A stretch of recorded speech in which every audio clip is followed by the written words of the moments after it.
जनाब Salim engineer, national vice president, Jamaat Islami Hind, आप अपना मैसेज हमें दें। बिस्मिल्लाहिर्रहमानिर्रहीम। अत्यंत दयावान एवं कृपाशील ईश्वर के नाम से, उस ईश्वर के नाम से जो सारी सृष्टि का अकेला रचयिता है, हम सब का पैदा करने वाला और पालने वाला है। प्रशंसा उसी के लिए है जो सर्वव्यापी है, सर्वज्ञानी और सर्वशक्तिमान है, अत्यंत दयावान और कृपाशील है। वह हमसे बहुत निकट है, हमारी बातें सुनता है, जवाब देता है, हमारे दिल और दिमाग में उठने वाले विचारों को अच्छी तरह जानता है। यहाँ तक कि हमारे इरादों, हमारी नीयतों और हमारे इंटेंशंस को भी वो अच्छी तरह पहचानता है। मेरा विश्वास है कि एक दिन हम सबको उसी मालिक के सामने खड़ा होना है और अपने पूरे जीवन का, उसकी हर हर कृपा और आशीर्वाद का और उस हमारे एक एक कर्म का हिसाब देना है।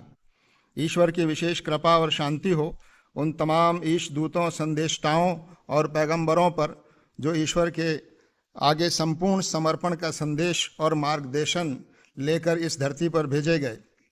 परम आदरणीय राष्ट्रपति महोदया, आज के इस अति सुंदर और गरिमामय कार्यक्रम के आयोजक, प्रजापिता ब्रह्म कुमारी ईश्वरी विश्वविद्यालय के पदाधिकारी बहनों एवं भाइयों, मंच पर उपस्थित आदरणीय धर्म गुरुओं, सभागार में मौजूद बहनों एवं भाइयों, राष्ट्रपति भवन के अधिकारी गणों, आप सभी को मेरा सलाम व आदाब। आप सब पर ईश्वर की विशेष कृपा और आशीर्वाद हो। आज के सुंदर कार्यक्रम का हिस्सा बनने पर मैं अत्यंत खुशी और गर्व महसूस करते हुए ईश्वर का शुक्रिया अदा करता हूँ।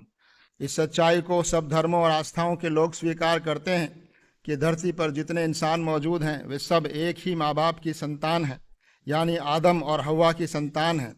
हम सब की रगों में एक ही माँ बाप का खून बह रहा है।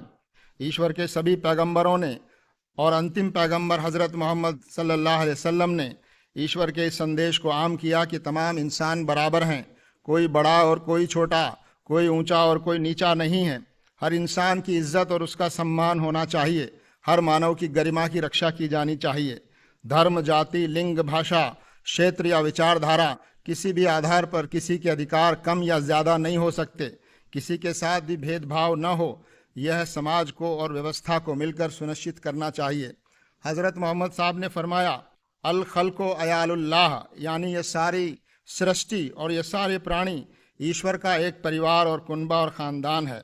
इसी तरह कहा गया, वसुधैव कुटुम्बकम, यह हमारे देश की सांस्कृतिक बुनियाद को बयान करने वाला वाक्य है। मानव इस सृष्टि में ईश्वर की श्रेष्ठतम कृति है। वह इस धरती पर ईश्वर का प्रतिनिधि है। हमारा भारतीय समाज विविधताओं वाला समाज है।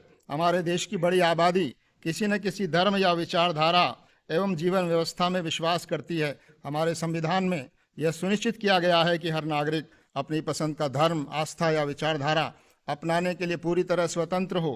धर्म इंसानों को आपस में जोड़ता है।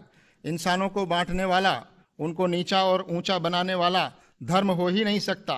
समाज में घृणा, हिंसा और लोगों के बीच अविश्वास सच्चे धार्मिक लोगों की वजह से नहीं है, बल्कि धर्म का दुरुपयोग करने वाले कुछ स्वार्थी एवं समाज विरोधी लोगों की वजह से है। मैं इस्लाम धर्म में विश्वास करता हूँ और यहाँ उसका प्रतिनिधित्व कर रहा हूँ।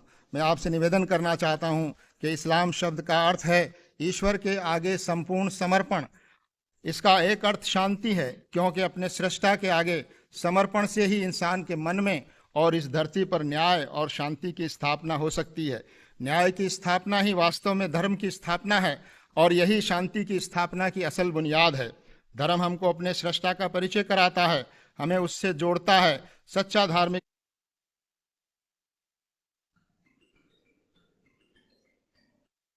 व्यक्ति ईश्वर से प्रेम करता है, इंसानों से प्रेम करता है, उसका सम्मान करता है और उनकी सेवा करता है।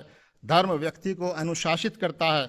धर्म हमको इस बात की शिक्षा देता है कि हम अन्याय और अत्याचार से पीड़ित और कमज़ोर लोगों, चाहे वो किसी धर्म के मानने वाले हों, उनके साथ खड़े हों, उनकी मदद और सेवा के लिए आगे आएँ, उनको समाज में सम्मान दिलाने का प्रयास करें।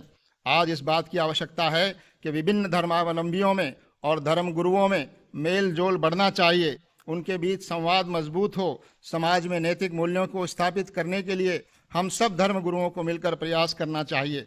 हम सभी धर्मों के धर्म गुरुओं को इस महत्वपूर्ण काम में पहल करके साथ मिलकर समाज में जागृति लाने, आपसी सद्भाव और विश्वास को मजबूत करने का यह पवित्र कार्य करना चाहिए।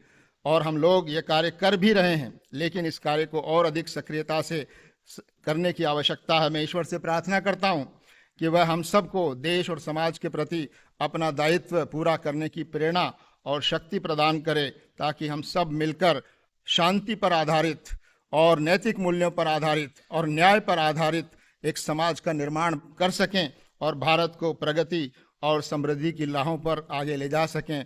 मैं इसी के साथ ईश्वर की बड़ाई और प्रशंसा और महामहिम राष्ट्रपति महोदय का धन्यवाद करते हुए अपनी बात समाप्त करता हूं। शुक्रिया। आपका बहुत बहुत धन्यवाद।